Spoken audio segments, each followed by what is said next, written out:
दोस्तों नमस्कार, स्वागत है आप सभी का मेरे YouTube चैनल के आर हिंदी कहानियाँ में। आज की कहानी सुनकर आपकी भी रूह कांप जाएगी, आप सोचने पर मजबूर हो जाएंगे। कहानी को डिटेल से जानने के लिए वीडियो में लास्ट तक बने रहें। तो चलिए कहानी को शुरू करते हैं।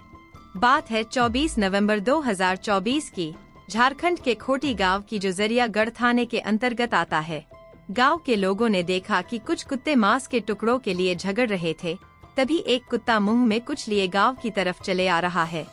लोगों को अपनी आंखों पर विश्वास नहीं हो रहा था कि कुत्ते के मुंह में जो था वो रूह कपा देने वाली चीज थी। थोड़ी देर बाद एक कुत्ता और अपने मुंह में वैसे ही मांस का टुकड़ा दबाया गया। कुछ युवक इस बात की सच्चाई जानने के लिए टहलते हुए गांव से कुछ दूर एक पोखर की तरफ गए। वहां का मंजर देखकर उनके मुंह से चीख निकल गई, क्योंकि गांव के आवारा कुत्ते मिट्टी खोदकर कुछ निकालने की कोशिश कर रहे थे। एक कुत्ते को कटा हुआ इंसानी हाथ मिल गया, जिसे लेकर वो वहां से भाग गया। वहां पर जगह जगह मांस के टुकड़े बिखरे पड़े थे। उन्हीं युवकों में से एक ने जरियागढ़ थाने को फोन कर दिया। सूचना मिलते ही तत्काल मौके पर पुलिस पहुंच गई। एएसआई अमन कुमार ने वहां का मंजर देखा तो एक पल के लिए उनका भी दिमाग चकरा गया, क्योंकि वहां पर किसी की निर्मम तरीके से हत्या कर लाश के कई टुकड़े कर दिए थे। एएसआई अमन कुमार ने इसकी सूचना अपने उच्च अधिकारियों को दी। सूचना पाते ही आनन फानन में एसपी अशोक सिंह भी घटना स्थल पर पहुंचकर डेड बॉडी के टुकड़ों को बाहर निकलवाया और फिर वहां पर डॉग स्क्वाड और फोरेंसिक टीम को भी बुला लिया गया। बॉडी पार्ट्स को इकट्ठा कर लिया गया और उन्होंने उस जगह की गहनता से छानबीन की तो झाड़ियों में उन्हें एक लेडीज पर्स मिला। थोड़ी और तलाश करने पर उन्हीं झाड़ियों में से एक बाका यानी कि एक तेज धारदार वाला हथियार भी मिला, और ये हथियार सिर्फ मटन और चिकन शॉप पर ही पाया जाता है। इससे ये साफ हो गया था कि जिसने भी इस घटना को अंजाम दिया है वो मटन चिकन की शॉप पर काम करता है।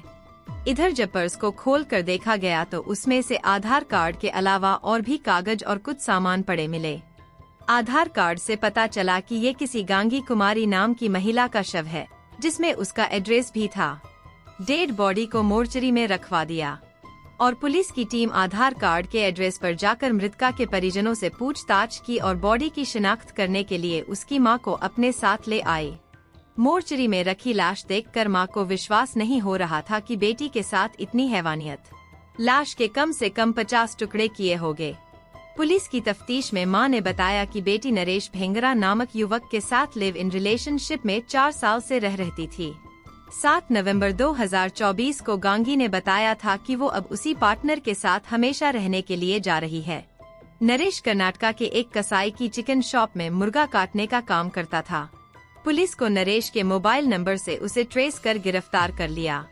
पहले तो नरेश इधर उधर की बातें करता रहा और मृतिका के मर्डर से इनकार कर रहा था, लेकिन जब पुलिस अपने तरीके से कड़ाई से पूछताछ किया तो वो टूट जाता है और अपना जुर्म स्वीकार कर लिया। और उसने मरने वाली लड़की को अपनी प्रेमिका बताया और उसके साथ लिव इन रिलेशन में साथ रह रहा था, और उसके शरीर के 50 टुकड़े करने की जो वजह बताया उसे सुनकर आपके भी पैरों तले से जमीन खिसक जाएगी। नरेश ने बताया कि मेरी और गांगी की मुलाकात आज से 4 साल पहले हुई थी। हम दोनों की दोस्ती हुई, फिर दोस्ती प्यार में बदल गई। हम दोनों भागकर बेंगलुरु चले गए। वहां हम लोग लिव इन रिलेशन में 4 साल से रह रहे थे। मुझे कर्नाटका में एक कसाई की चिकन शॉप पर मुर्गा काटने का काम मिल गया, मगर शहर के खर्चे पूरे नहीं हो पा रहे थे। गांगी को भी वहीं पर एक जगह काम मिल गया। फिर हम दोनों एक अच्छा सा 1 BHK का एक फ्लैट किराए पर लेकर खुशी खुशी लिव इन रिलेशनशिप में रहने लगे।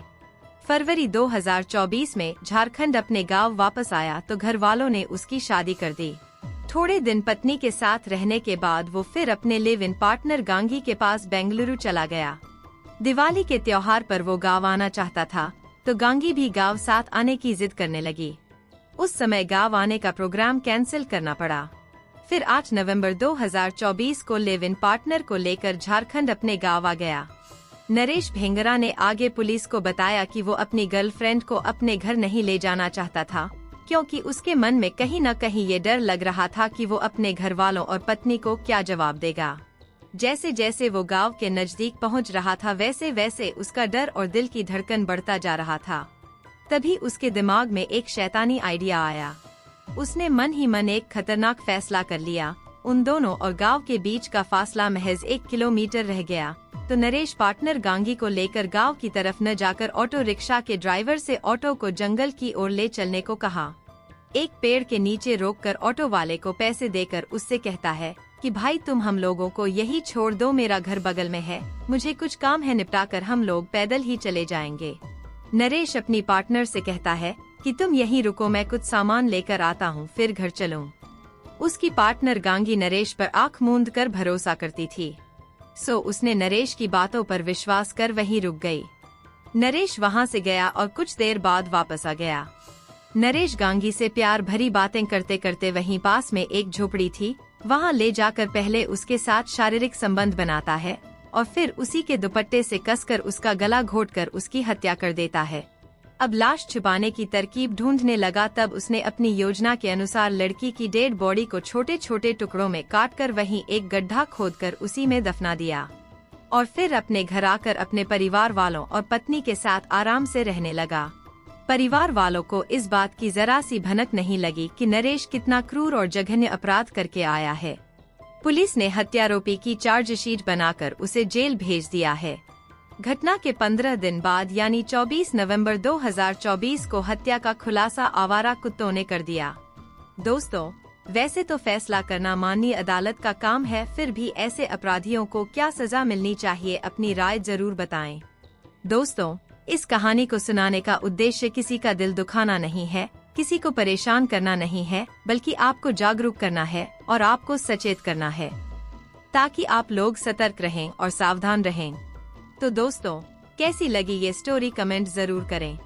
वीडियो को लाइक करें और अपने दोस्तों को शेयर भी करें और आपसे गुजारिश है कि मेरे चैनल को सब्सक्राइब जरूर करें। फिर मिलेंगे ऐसी ही किसी सच्ची स्टोरी के साथ। धन्यवाद।